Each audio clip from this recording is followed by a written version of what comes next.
Hey everybody, back again for another special edition of the Book Spotlight that we're doing for summer reading, where we're doing one of these Book Spotlight episodes every Tuesday in the month of June and July. And this is week three, and we're going to be doing The Lion, the Witch, and the Wardrobe by C.S. Lewis, which is technically the second book in the Chronicles of Narnia series.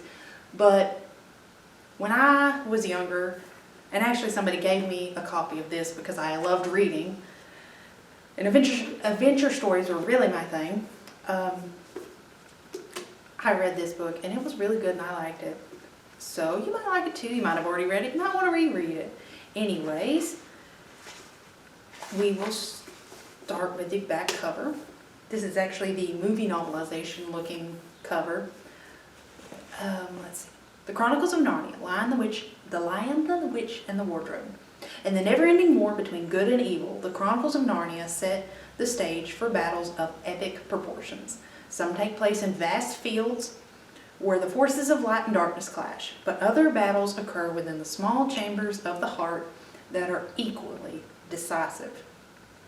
Journey to the ends of the world, fantastic creatures, betrayals, heroic deeds, and friendships won and lost all come together in an unforgettable world of magic. So open the door and enter a new world.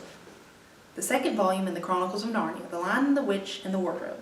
Narnia, a land frozen in eternal winter, a country waiting to be set free.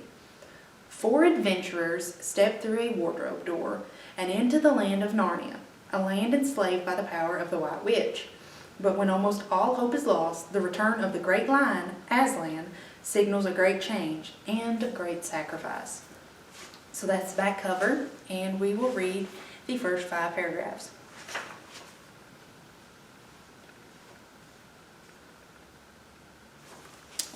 Chapter 1.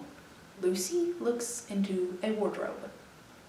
Once there were 4 children, whose names were Peter, Susan, Edmund, and Lucy. This story is about something that happened to them when they were sent away from London during the wars because of air raids.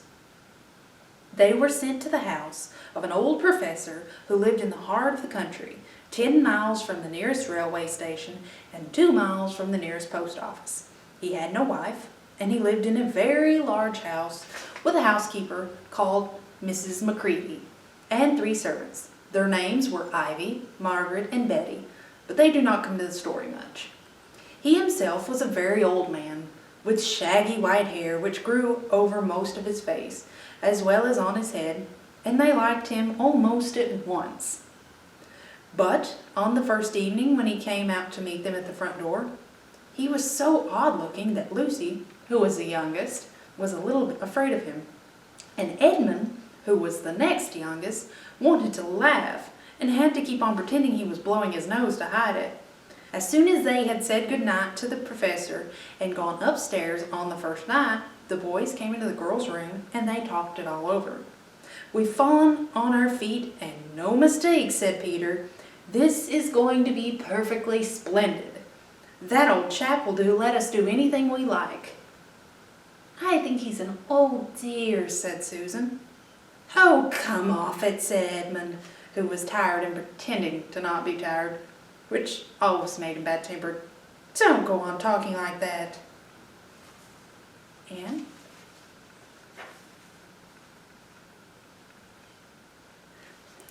that is the first 5 paragraphs in The Lion, the Witch, and the Wardrobe. Kind of a slow, subtle start, but it's setting the stage of how these kids got to where they will end up going through the wardrobe. Lucy first. That's not really a spoiler because the first chapter is called Lucy Looks into a Wardrobe. But how these 4 siblings, 2 brothers, 2 sisters, end up in a world they never could have imagined. That's all for today. That is all for this video. If you are interested in checking this out, give us a call at 606-348-8565. See you next week. Bye.